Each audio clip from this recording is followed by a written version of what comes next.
So hello guys, welcome back to study for सब channel. दोस्तों, आज की इस वीडियो में हम डिस्कस करने वाले हैं प्रोजेक्ट मैनेजमेंट एंड एंटरप्रेन्योरशिप की यूनिट 2 को। इस वीडियो के अंदर हम सारे के सारे इंपॉर्टेंट क्वेश्चंस को डिस्कस करेंगे जो इस वीडियो के रिगार्डिंग है। इस यूनिट के रिगार्डिंग जितने भी इंपॉर्टेंट क्वेश्चन हैं उनको हम डिस्कस करने वाले हैं। और अगर आपने अभी तक हमारे चैनल को सब्सक्राइब नहीं किया है तो प्लीज सब्सक्राइब कर लीजिए, क्योंकि सब्सक्राइबर्स बहुत जरूरी है। दोस्तों, अगर आपने लास्ट वीडियो नहीं देखी है तो लिंक डिस्क्रिप्शन बॉक्स में है, वहां से जाकर आप देख सकते हैं। चलिए शुरू करते हैं। सबसे पहला क्वेश्चन है कि इनोवेशन का मतलब क्या होता है। इनोवेशन क्या होता है? तो इनोवेशन का मतलब होता है एक प्रोसेस होता है।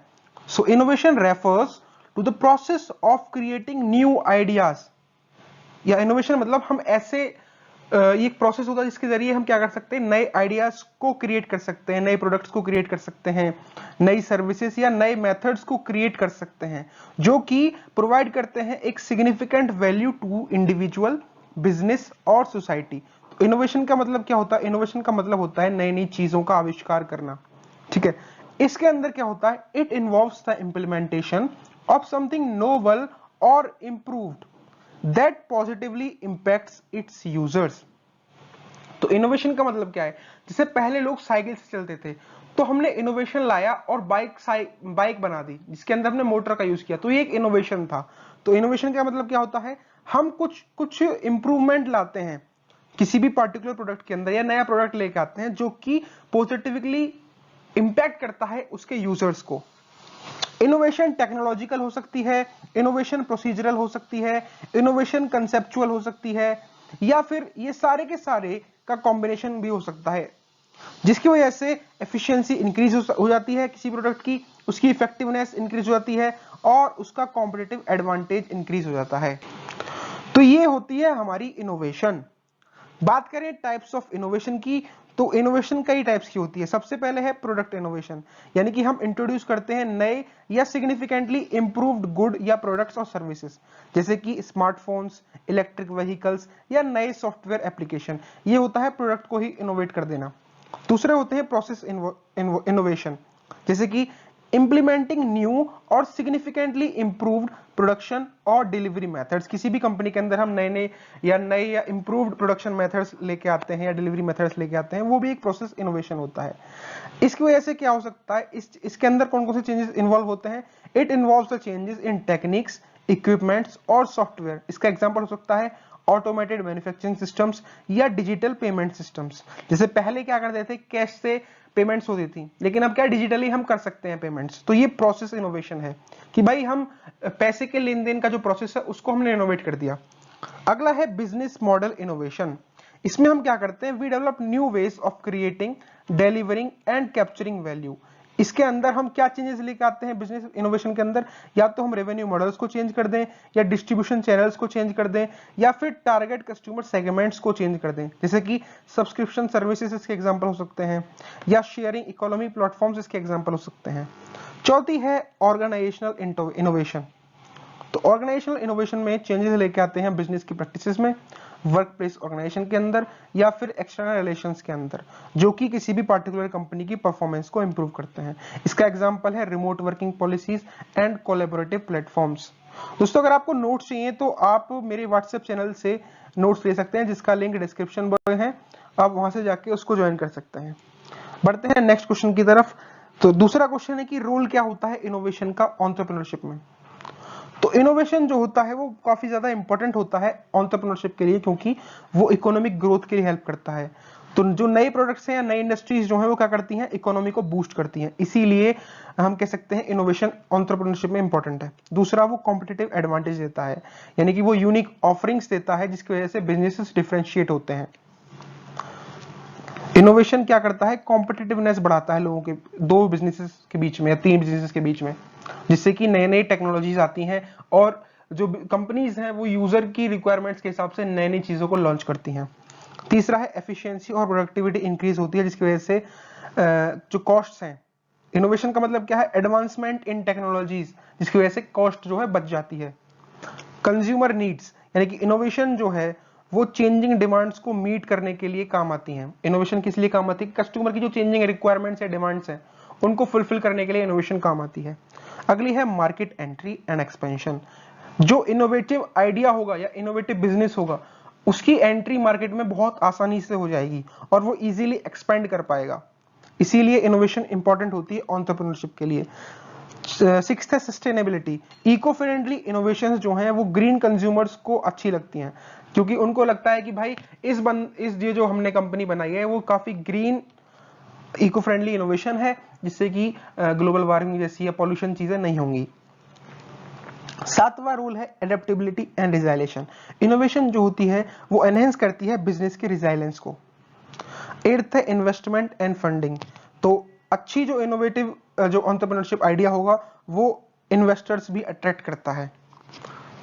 Ninth continuous improvement. तो इनोवेशन एनकरेज करती है क्रिएटिव थिंकिंग को और ग्रोथ को, और इनोवेशन सोशल चेंज को भी करती है, क्या करती है, प्रमोट करती है, क्योंकि इनोवेशन जो है वो सोशल इश्यूज को पॉजिटिवली एड्रेस करने में सक्षम होती है। तो ये रोल होता है इनोवेशन का एंटरप्रेन्योरशिप में।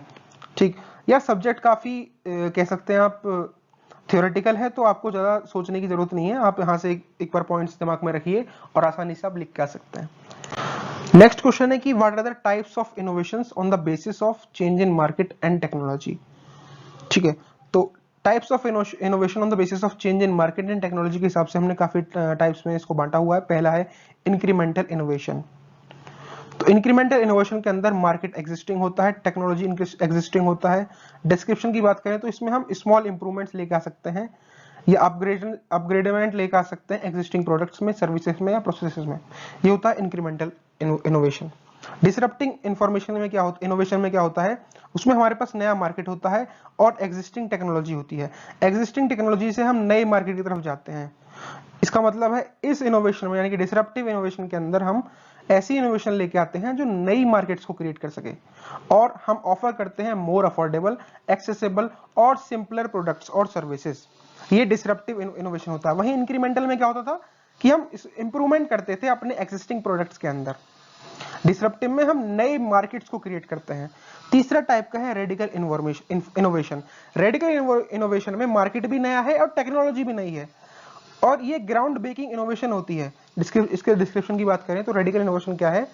रेडिकल इनोवेशन एक ग्राउंड ब्रेकिंग इनोवेशन होती है जो क्रिएट करती है एंटायरली न्यू मार्केट्स, और वो ऑफन इन्वॉल्व करती है सिग्निफिकेंट टेक्नोलॉजिकल एडवांसमेंट्स को। तो रेडिकल इनोवेशन क्या करती है, ये एक ग्राउंड ब्रेकिंग इनोवेशन होती है जो कि एंटायरली न्यू मार्केट्स को क्रिएट करती है, और इसके अंदर सिग्निफिकेंट टेक्नोलॉजिकल एडवांसमेंट भी इन्वॉल्व होते हैं। चौथी है आर्किटेक्चरल इनोवेशन। आर्किटेक्चरल इनोवेशन के अंदर मार्केट एग्जिस्टिंग होती है और टेक्नोलॉजी नई होती है। इस इनोवेशन के अंदर हम रिकॉन्फ़िगर करते हैं एग्जिस्टिंग टेक्नोलॉजीज को इन न्यू वे, एक नए तरीके से, ताकि हम टारगेट एग्जिस्टिंग मार्केट को टारगेट कर पाएं। तो आर्किटेक्चरल इनोवेशन में हम क्या करते हैं, मार्केट जो है वो एग्जिस्टिंग ही रहती है, जो हमारे पास मार्केट है उसी के अंदर हम टेक्नोलॉजिकली एडवांसमेंट लेके आते हैं, जिससे कि हम अपने टारगेट एग्जिस्टिंग मार्केट को अच्छी तरीके से टारगेट कर पाए। ठीक, तो 4 टाइप्स ऑफ इनोवेशन का डायग्राम जो है आप ये देख के लिख के आइएगा, जिसकी वजह से आपको हेल्प मिलेगी। तो यहाँ पे लिखिएगा, एक ऐसा ग्राफ बनाइएगा, जैसे यहाँ पे एग्जिस्टिंग, यहाँ न्यू, यहाँ एग्जिस्टिंग, यहाँ न्यू। तो IDRA से आप याद कर सकते हैं, IARD से याद कर सकते हैं। तो पहला है इंक्रीमेंटल, दूसरा है आर्किटेक्चरल, तीसरा है रेडिकल, चौथा है डिसरप्टिव। ओके, तो आप इस तरीके से कर सकते हैं। ये डायग्राम जरूर बना के जब आपको क्वेश्चन आएगा। नेक्स्ट क्वेश्चन है कि what is idea generation in entrepreneurship and what is it's process. तो आइडिया जनरेशन एंटरप्रेन्योरशिप के अंदर एक प्रोसेस होता है जिसमें हम क्रिएट करते हैं, डेवलप करते हैं और कम्युनिकेट करते हैं नए कॉन्सेप्ट्स को और उनके सॉल्यूशंस को बिजनेस अपॉर्चुनिटीज के लिए। ये पहला स्टेप होता है किसी भी इनोवेशन प्रोसेस के लिए, जो कि क्रूशियल होता है for identifying potential business ventures. Idea generation क्या है, ये एक प्रोसेस है जिसमें हम नए नए आइडियाज को क्रिएट करते हैं, डेवलप करते हैं और कम्युनिकेट करते हैं उनके सॉल्यूशंस के साथ, ताकि बिजनेस अपॉर्चुनिटीज को हम ग्रैब कर पाएं। ठीक, तो आइडिया जनरेशन के प्रोसेस के अंदर काफी सारी स्टेजेस होती हैं। पहली स्टेज है प्रॉब्लम आइडेंटिफिकेशन। जब हम आइडिया जनरेट कर रहे हैं तो हम सबसे पहले हमको प्रॉब्लम देखनी होगी कि भाई आइडिया जनरेट हम किस चीज के लिए कर रहे हैं। कोई भी कंपनी बना रहे हैं तो क्यों बना रहे हैं, इसलिए बना रहे हैं क्योंकि वो एक पार्टिकुलर प्रॉब्लम को सॉल्व करेगी। तो सबसे पहले तो प्रॉब्लम ही पता होनी चाहिए ना। तो प्रॉब्लम आइडेंटिफिकेशन में हम क्या करते हैं, हम आइडेंटिफाई करते हैं और डिफाइन करते हैं एक स्पेसिफिक मार्केट प्रॉब्लम या अपॉर्चुनिटी को। उसके बाद रिसर्च करते हैं हम उस प्रॉब्लम के रिगार्डिंग, यानी कि हम रिलेवेंट मार्केट डेटा को गैदर करते हैं और कस्टमर की इनसाइट्स को गैदर करते हैं। ठीक। तीसरा है ब्रेन स्टॉर्मिंग।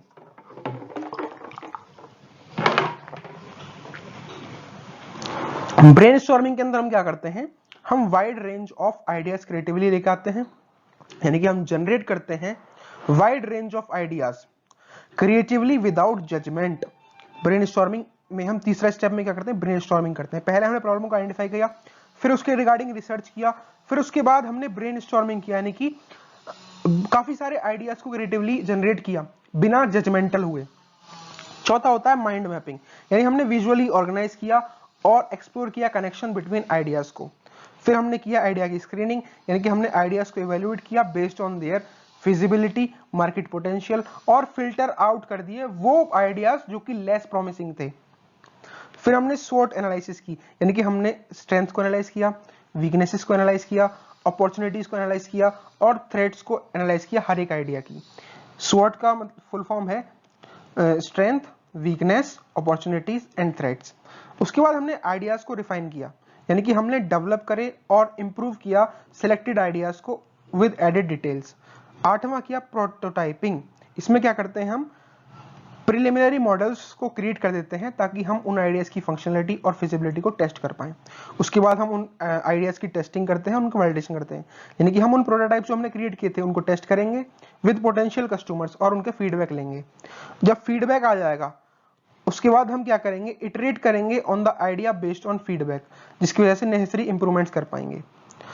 फिर 11वां होता है इंप्लीमेंटेशन प्लानिंग, यानी कि हम प्लान करते हैं implementation with clear objectives, resources and timelines. सबसे पहले प्रॉब्लम आइडेंटिफाई करनी है, उसके बाद उस प्रॉब्लम को सॉल्व करने के लिए रिसर्च करना है, रिसर्च के बाद हमने ब्रेनस्टॉर्म करना है, जिसकी हम काफी सारे आइडियाज को लेकर आना अपने दिमाग के अंदर, सोचना है बिना जजमेंटल हुए। फिर उन आइडियाज की हमें माइंड मैपिंग करनी है कि कौन सा आइडिया कैसे इस प्रॉब्लम से मैच खा रहा होगा। उसके बाद हमको आइडिया की स्क्रीनिंग करनी है। स्क्रीनिंग के अंदर हम क्या करेंगे, फिल्टर आउट कर देंगे उन आइडियाज को जो कि लेस प्रॉमिसिंग होंगे। सोर्ट एनालिसिस करनी है, जिसमें हम एनालाइज करेंगे स्ट्रेंथ्स को, वीकनेसेस को, अपॉर्चुनिटीज को और थ्रेट्स को उस आइडिया के। फिर आइडिया का रिफाइनमेंट करेंगे, यानी कि डेवलप करेंगे और इंप्रूव करेंगे सिलेक्टेड आइडियाज को।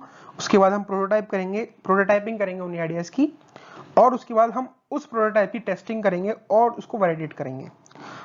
टेस्टिंग और वैलिडेशन हो जाने के बाद हम उसको कस्टमर को देंगे यूज के लिए, और उसके फीडबैक के हिसाब से उसके अंदर इंप्रूवमेंट लेके आएंगे और फिर इंप्लीमेंटेशन प्लानिंग करेंगे। ठीक। इससे अगला है कि कौन कौन सी टेक्निक्स होती हैं आइडिया जनरेशन की एंटरप्रेन्योरशिप में। तो पहली है ब्रेनस्टॉर्मिंग। ब्रेनस्टॉर्मिंग में हम ग्रुप एक्टिविटी होती है फॉर शेयरिंग आइडियाज।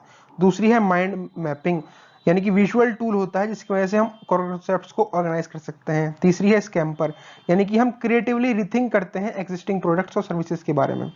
चौथा है स्वॉट एनालिसिस, यानी कि इवैल्यूएट करते हैं स्ट्रेंथ्स को, वीकनेसेस को, अपॉर्चुनिटीज को और थ्रेट्स को। पांचवी होती है रिवर्स इंजीनियरिंग, यानी कि हम डिकंस्ट्रक्ट करते हैं कॉम्पिटिटर्स के प्रोडक्ट्स को फॉर इंप्रूवमेंट। छठा है आइडिया जनरल्स। ये काफी सारी टेक्निक्स हैं जो आइडिया जनरेशन के लिए काम आती हैं। आइडिया जनरल्स क्या होते हैं, वो रेगुलेटरी जॉट डाउन करते हैं थॉट्स को और ऑब्जर्वेशंस को। सातवां है रोल प्लेइंग, यानी कि हम एक्ट आउट करेंगे सिनेरियोज में, या इस तरीके से सिनेरियोज में एक्ट आउट करेंगे ताकि हम उन इनसाइट्स को ले पाएं। आठवां है ऑब्जर्वेशन एंड प्रॉब्लम आइडेंटिफिकेशन, यानी कि हम नोट करेंगे हर everyday issues and brainstorm solutions को। फिर कस्टमर फीडबैक लेंगे सर्विस के आधार पे, यानी कि हम गैदर करेंगे insights directly from the customers. 10th है ट्रेंड एनालिसिस, यानी कि हम आइडेंटिफाई और लेवरेज करेंगे मार्केट ट्रेंड्स को। 11th है क्रिएटिव थिंकिंग टेक्निक्स, यानी कि हम ब्रेक करेंगे कन्वेंशनल थिंकिंग पैटर्न्स को। Design thinking, user centred approach to innovation, इस चीज को करेंगे। 13th है 6 थिंकिंग हेड्स, तो एक्सप्लोर करेंगे डिफरेंट पर्सपेक्टिव सिस्टमैटिकली। ये काफी सारी टेक्निक्स हैं आइडिया जनरेशन की।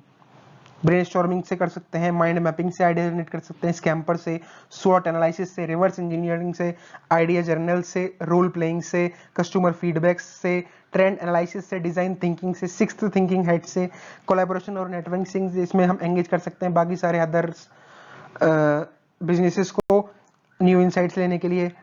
टेक्नोलॉजी और इनोवेशन कॉम्पिटिशन से हम आइडिया जनरेट कर सकते हैं, यानी कि हम पार्टिसिपेट करेंगे काफी सारे इवेंट्स में to solve real world problems. ठीक है, नेक्स्ट क्वेश्चन के बारे में बात करें तो नेक्स्ट क्वेश्चन है बिजनेस अपॉर्चुनिटी क्या होती है।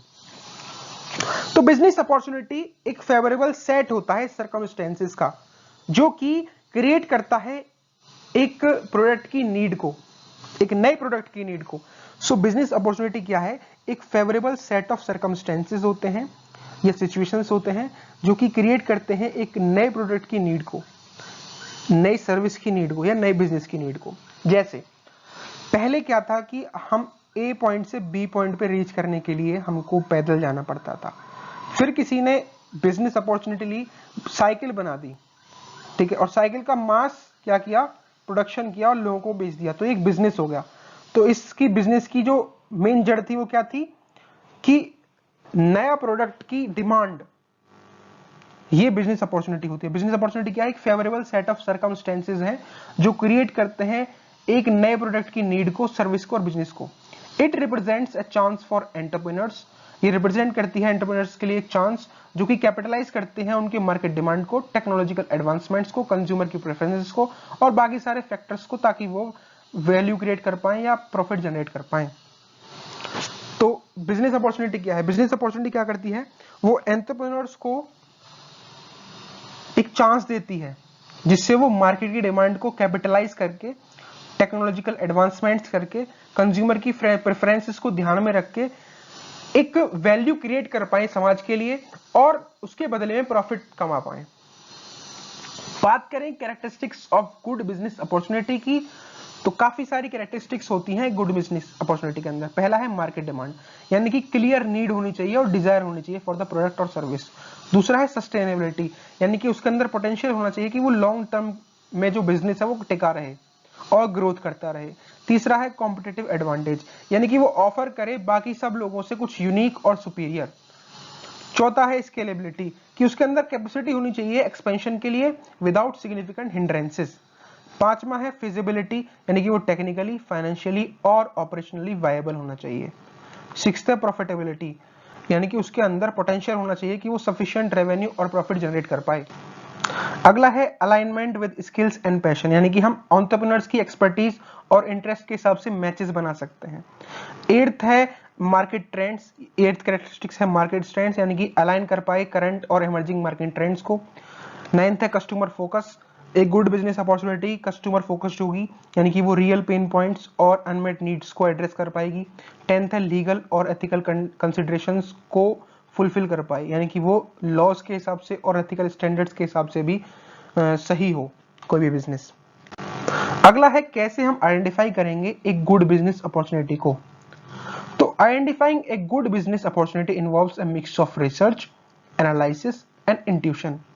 एक गुड बिजनेस अपॉर्चुनिटी को आइडेंटिफाई करने के लिए रिसर्च, एनालिसिस और इंट्यूशन तीनों चीज काम आती हैं। तो अब हम बात करेंगे, ये एक हमारे पास जो गाइड है, ये स्टेप बाय स्टेप गाइड है कि कैसे हम मोस्ट प्रोमिसिंग अपॉर्चुनिटीज को ग्रैब कर पा सकते हैं। पहली है मार्केट रिसर्च, पहला स्टेप है मार्केट रिसर्च, कि हम अंडरस्टैंड करेंगे करंट मार्केट ट्रेंड्स, कंज्यूमर की नीड्स, इंडस्ट्री की डायनामिक्स, और हम लुक आफ्टर करेंगे उन सेक्टर्स में जो कि ग्रोथ को एक्सपीरियंस कर रहे हों और सिग्निफिकेंट चेंजेस को अंडरगो कर रहे हों। तो tools like industry reports, market analysis platforms and surveys वो मार्केट रिसर्च के रिगार्डिंग वैल्यूएबल इनसाइट्स प्रोवाइड कर सकते हैं। फिर हमको प्रॉब्लम सॉल्यूशन फिट देना होगा, यानी कि पेन पॉइंट्स को आइडेंटिफाई करना है और अनमेट नीड्स को आइडेंटिफाई करना है मार्केट के अंदर। तो एक गुड बिजनेस अपॉर्चुनिटी जो होती है वो जो है रिवॉल्व करती है सॉल्यूशन प्रोवाइड करने के लिए टू अ प्रॉब्लम और fulfilling a demand that is not adequately addressed by existing products और सर्विसेज। तो पहले मार्केट की रिसर्च की, उसके बाद हमने जो प्रॉब्लम है उसकी फिटिंग का सॉल्यूशन दे दिया। तीसरा हमने कंपटीशन को एसेस किया, यानी कि हम देखेंगे कि कोई और भी है क्या जो इस एग्जिस्टिंग प्रॉब्लम के लिए सॉल्यूशंस प्रोवाइड कर रहा है। तो हम एनालाइज करेंगे एग्जिस्टिंग कॉम्पिटिटर्स को ताकि हम मार्केट सैचुरेशन को गॉज कर पाए, पोटेंशियल गैप्स को आइडेंटिफाई करना है और इवेल्युएट कर पाए उनके स्ट्रेंथ्स को, उनके वीकनेसेस को, उनके प्राइसिंग स्ट्रेटजीज को और कस्टमर सेटिस्फेक्शन लेवल को। इस डिफरेंशिएशन की मदद से हम क्या कर सकते हैं, एक यूनिक एंगल को फाइंड आउट कर सकते हैं और एक वैल्यू प्रपोजिशन सेट कर सकते हैं अपने बिजनेस के लिए। फिर है स्केलेबिलिटी। तो स्केलेबिलिटी में हम क्या करते हैं, हम ये देखते हैं कि क्या हमारा बिजनेस आइडिया स्केलेबल है, क्या उसके अंदर पोटेंशियल है कि वो इनिशियल कंसेप्ट के बियॉन्ड ग्रोथ कर पाए। तो स्केलेबल अपॉर्चुनिटीज ऑफर करती हैं possibility of expanding operations, researching या रीचिंग न्यू मार्केट्स और इंट्रोड्यूसिंग एडिशनल प्रोडक्ट्स और सर्विसेज ओवर टाइम्स। ये होती है स्केलेबिलिटी, इनकी हम कितना दूर तक अपने बिजनेस को स्केल कर सकते हैं। पांचवी है फाइनेंशियल वायबिलिटी, यानी कि हमारे जो बिजनेस है हमारा जो अपॉर्चुनिटी है या गुड बिजनेस अपॉर्चुनिटी है उसके अंदर फाइनेंशियल एनालिसिस इस तरीके से की जानी चाहिए कि हमको ये पता लग जाए कि क्या उससे हमको रेवेन्यू पोटेंशियल मिल सकता है, क्या हम उससे प्रॉफिट कमा सकते हैं उस बिजनेस से। तभी तो कोई बिजनेस करेंगे जब हम उससे प्रॉफिट कमा रहे होंगे। तो फाइनेंशियल वायबिलिटी भी चेक करते हैं। इंडस्ट्री रेगुलेशंस को चेक करते हैं कि हमको रेगुलेटरी रिक्वायरमेंट जो है उनके रिगार्डिंग भी अवेयर होना चाहिए, पोटेंशियल लीगल हर्डल्स क्या आ सकते हैं उस बिजनेस आइडिया से रेगुलेशन या एसोसिएटेड, तो उनको भी देखना है और इंश्योर करना है compliance with local, national and international laws as well as industry specific regulations. तो इस तरीके से हम गुड बिजनेस अपॉर्चुनिटीज को आइडेंटिफाई कर सकते हैं। मार्केट रिसर्च से हमको गुड बिजनेस अपॉर्चुनिटीज मिल सकती है कि भाई मार्केट के अंदर कौन कौन सी चीजों की कमी है जिनको हम फुलफिल कर सकते हैं, ठीक है। फिर हम कोई प्रॉब्लम आइडेंटिफाई कर सकते हैं तो उसका सॉल्यूशन दे सकते हैं। कंपटीशन को एक्सेस कर सकते हैं कि भाई हमारे कॉम्पिटिटर्स जो हैं उनकी स्ट्रेंथ्स क्या है, उनकी वीकनेस क्या है और कैसे हम उनसे आगे निकल सकते हैं। फिर हमारा बिजनेस जो है वो ऐसा होना चाहिए जो स्केलेबल हो, फाइनेंशियल वायबिलिटी देता हो और इंडस्ट्री रेगुलेशंस को फॉलो करता हो। सातवां है टेक्नोलॉजी एंड इनोवेशन, यानी कि leverage technological advancement and innovation to gain a competitive edge, explore how emerging technologies like AI, blockchain or IoT can be integrated into your business model to enhance efficiency, improve customer experience और create new revenue streams। यानी कि हम क्या कर सकते हैं, जैसे payment methods थे, ठीक है, लेन देन तो ऑलरेडी चलता आ रहा था, लेकिन पेटीएम, डिजिटल पेमेंट की जो कंपनीज हैं, पेटीएम हो गई, फोन पे हो गई या गूगल पे हो गया, इन्होंने क्या करा भाई, इन्होंने ये देखा कि एग्जिस्टिंग लोगों को ऑनलाइन कैसे पैसे भेजा जा सकता है, तो उन्होंने क्या किया, टेक्नोलॉजिकल एडवांसमेंट को अपने बिजनेस के अंदर कंबाइन कर दिया और लोगों को एक नया बिजनेस दे दिया, लोगों को एक नया सॉल्यूशन दे दिया उस प्रॉब्लम के रिगार्डिंग कि भाई कोई बंदे को अगर बैंक ना जाना पड़े पैसे जमा करने के लिए, वो डायरेक्ट ऑनलाइन घर से बैठे हुए पैसे जमा कर सकता है। एट्थ है नेटवर्क एंड फीडबैक, यानी कि हम फीडबैक ले सकते हैं अपने मेंटोर्स से, इंडस्ट्री के एक्सपर्ट्स से, कस्टमर्स से और स्टेक होल्डर्स से। तो नेटवर्किंग क्या करती है, नेटवर्किंग हेल्प करती है हमको इनसाइट्स, वैल्यूएबल इनसाइट्स लेने में, कनेक्शंस लेने में और अपॉर्चुनिटीज लेने में फॉर कोलैबोरेशन और पार्टनरशिप। नाइन्थ है रिस्क असेसमेंट। तो रिस्क असेसमेंट में क्या करते हैं हम, इवैल्यूएट करते हैं पोटेंशियल रिस्क को, अनसर्टेनिटीज को associated with the business opportunity. Risk assessment में क्या करते हैं हम, एक बिजनेस के रिगार्डिंग क्या क्या रिस्क आ सकते हैं उनको हम पहले से ही इवैल्यूएट कर लेते हैं, जिसकी वजह से जो हैंडल करने की क्षमता है वो अच्छी तरीके से आती है कि भाई इस तरीके का रिस्क आ सकता है, तो हमारे पास पहले से उसको हैंडल करने के लिए सॉल्यूशंस तैयार रहते हैं।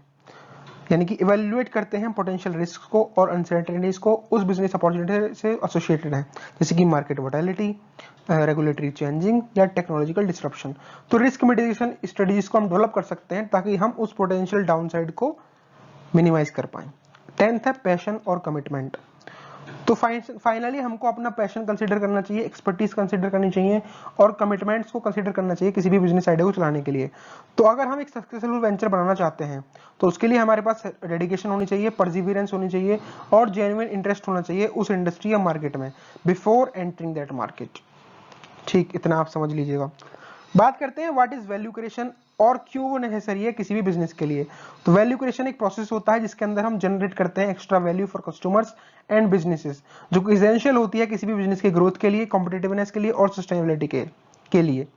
तो वैल्यू क्रिएशन क्या है, इसके अंदर हम एक्स्ट्रा वैल्यू क्रिएट करते हैं अपने कस्टमर के लिए, ठीक है। तो कस्टमर की एक्सपेक्टेशंस को एक्सीड करके बिजनेस को हम business foster satisfaction and loyalty, gaining a competitive edge and enabling premium prices, जिसकी वजह से प्रॉफिटेबिलिटी बूस्ट हो जाती है और इनोवेशन को एनकरेजमेंट मिलता है, जिसकी वजह से लॉन्ग टर्म ग्रोथ होती है अपनी हमारी कंपनी की। तो वैल्यू क्रिएशन जो है वो वैल्यू क्रिएट करती है स्टेक होल्डर्स के लिए भी, क्योंकि अगर हमारा जो बिजनेस है वो प्रॉफिटेबल है तो जो हमारे स्टेक होल्डर्स है वो हमारे ऊपर ज्यादा ट्रस्ट करेंगे, हमारे आइडियाज को तवज्जो देंगे और रिसाइलेंस को फॉस्टरिंग करेंगे। तो balancing economic, environmental and social factors, ये एंश्योर करता है बिजनेस के लॉन्ग टर्म वायबिलिटी को डायनामिक मार्केट्स के अंदर। तो वैल्यू क्रिएशन क्या है? वैल्यू क्रिएशन एक प्रोसेस होता है जिसके अंदर हम एक्स्ट्रा वैल्यू क्रिएट करते हैं अपने कस्टमर्स के लिए, जो कि एसेंशियल होता है किसी भी बिजनेस की ग्रोथ, कॉम्पिटिटिवनेस और सस्टेनेबिलिटी के लिए। बात करते हैं मैनेजरियल स्किल्स की, और वो क्यों रिक्वायर्ड होती हैं एक सक्सेसफुल एंटरप्रेन्योर बनने के लिए। तो मैनेजरियल स्किल्स कौन कौन सी? जैसे कि लीडरशिप, वो इंस्पायर और गाइड करती है टीम्स के लिए, यानी कि इंस्पायर करने के लिए काम आती है और टीम को गाइड करने के लिए काम आती है लीडरशिप स्किल। दूसरी होती है कम्युनिकेशन स्किल्स। कम्युनिकेशन स्किल्स इसलिए इंपॉर्टेंट होती है जिसकी वजह से हम अपनी टीम को आइडियाज को इजीली क्लियरली कन्वे कर पाए, प्लान्स को इजीली क्लियरली कन्वे कर पाए।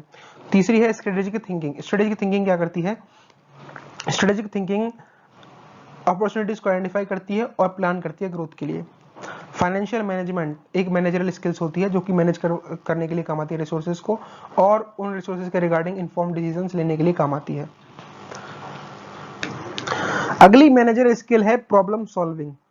प्रॉब्लम सॉल्विंग में हम क्या करते हैं? चैलेंजेस को एड्रेस करते हैं क्रिएटिवली और इफेक्टिवली उनके सॉल्यूशंस प्रोवाइड करते हैं।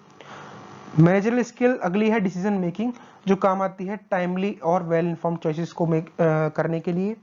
एडेप्टेबिलिटी भी एक मैनेजरल स्किल होती है जो कि काम आती है उन सिचुएशंस में एडजस्ट करने के लिए, जैसे कि चेंजेस इन मार्केट हो जाए या बिजनेस एनवायरनमेंट में कोई चेंज हो जाए। अगली है नेटवर्किंग, जो कि हेल्प करती है कनेक्शंस को बिल्ड करने के लिए फॉर सपोर्ट एंड अपॉर्चुनिटीज। अगली मैनेजरल स्किल है टाइम मैनेजमेंट, जिसकी मदद से हम टास्क को प्रायोरिटाइज कर सकते हैं और प्रोडक्टिविटी को मैक्सिमाइज कर सकते हैं। अगली है रिजाइलेंस, जिसमें हम ओवरकम कर पाएंगे सेटबैक्स को और परसिस्ट कर पाएंगे गोल्स को। तो ये मैनेजरल स्किल्स होती हैं जो कि रिक्वायर्ड होती हैं एक सक्सेसफुल एंटरप्रेन्योर बनने के लिए। ठीक, अगर आप एंटरप्रेन्योर बनना चाहते हैं तो इन स्किल्स के ऊपर वर्क करिए। अब हम बात करते हैं कि कैसे हमें मैनेज करनी चाहिए वैल्यू क्रिएशन को। तो effective value creation management involves understanding customer needs. Value creation management को इफेक्टिवली हम मैनेज कैसे कर सकते हैं? पहला स्टेप है कि हमको कस्टमर नीड्स को समझना पड़ेगा, फिर हमको एक यूनिक वैल्यू प्रोपोजिशन बनाना पड़ेगा, क्वालिटी को प्रायोरिटाइज करना पड़ेगा, इनोवेशन को फोस्टर करना पड़ेगा, ऑपरेशंस को ऑप्टिमाइज करना पड़ेगा, परफॉर्मेंस को टाइमली मेजर करना पड़ेगा और कोलैबोरेशन करना पड़ेगा स्टेक होल्डर्स से, रिसोर्सेज को सस्टेनेबली मैनेज करना पड़ेगा। ये सारी की सारी जो चीजें हैं उनको हमें करना पड़ेगा ताकि हम एक वैल्यू क्रिएशन को मैनेज कर पाए। अगला है steps to create an enterprise model. कौन कौन से स्टेप्स हैं जो हमें लेने चाहिए किसी भी एंटरप्राइज मॉडल को बनाने के लिए? तो सबसे पहला स्टेप है कि हमको डिफाइन करना आना चाहिए स्कोप और ऑब्जेक्टिव, यानी कि हमको ये पता होना चाहिए, हमारे दिमाग में ये क्लियर होना चाहिए कि क्यों और क्या हम मॉडल करने जा रहे हैं, क्या और क्यों हम बिजनेस करने जा रहे हैं, या क्या बिजनेस करने जा रही है, उसके रिगार्डिंग हमें फिर इंफॉर्मेशन को गैदर करना है। यानी कि हमको कलेक्ट करना है data on the organisation structure, process करना है उसको और सिस्टम से लेना है। फिर उसके बाद हमको बिजनेस प्रोसेसेस को आइडेंटिफाई करना है। जब हम एंटरप्राइज मॉडल बनाने जा रहे हैं तो सबसे पहले उसका स्कोप को डिफाइन करना है, उसके ऑब्जेक्टिव्स को डिफाइन करते हैं। दूसरे स्टेप में हम उसके रिगार्डिंग इंफॉर्मेशन को गैदर करते हैं। तीसरे स्टेप में हम बिजनेस की प्रोसेस को आइडेंटिफाई करते हैं, यानी कि हम मैप करते हैं कोर प्रोसेसेस को, जैसे कि सेल्स हो गया, प्रोडक्शन कहाँ से होगा, सेल्स कैसे होगी, इस चीज को हम क्या करते हैं? मैप करते हैं। चौथे स्टेप में हम मॉडल करते हैं ऑर्गेनाइजेशन के स्ट्रक्चर को, यानी कि एक डायग्राम को क्रिएट करते हैं जिसमें हम रोल्स और हायरार्कीज को डिफाइन कर रहे होते हैं।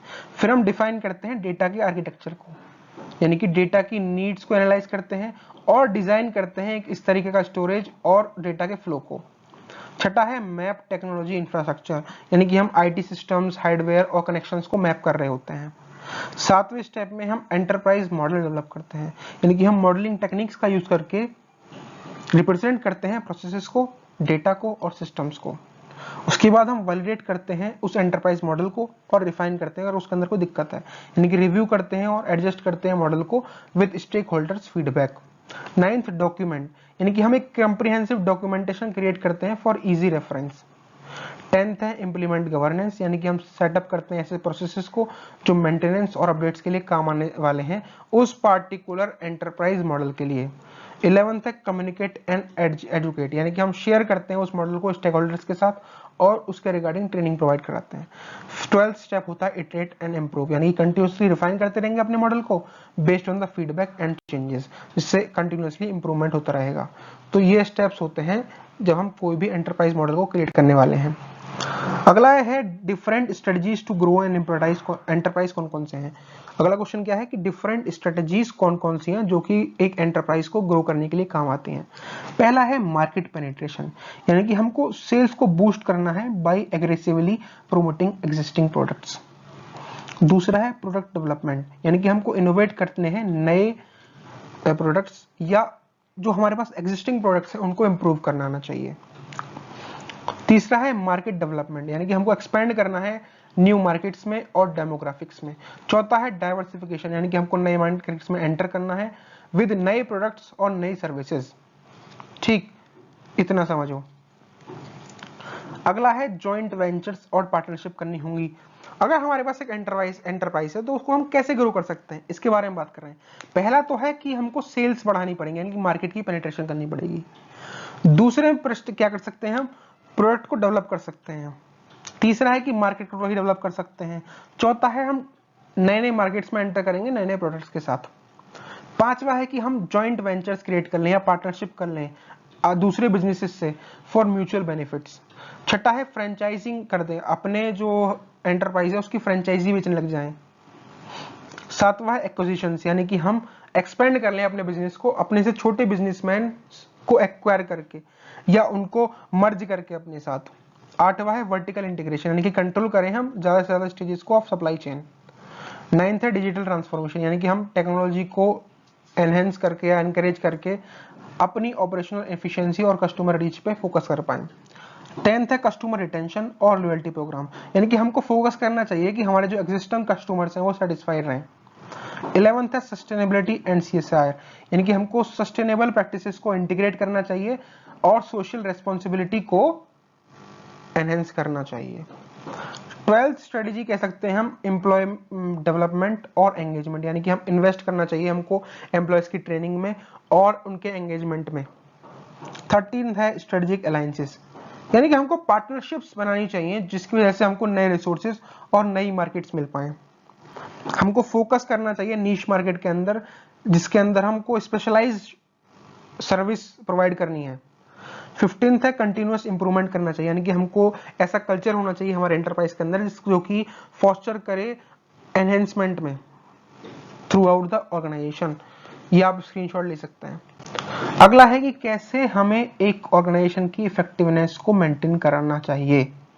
पहला है विजन एंड स्ट्रेटेजिक प्लानिंग आनी चाहिए, हमारे पास एक क्लियर विजन होना चाहिए और हमारे गोल्स जो हैं अलाइंड होने चाहिए ऑर्गेनाइजेशन की मिशन से, और रेगुलरली हमको अपडेट करने चाहिए strategic plans to navigate changing conditions effectively.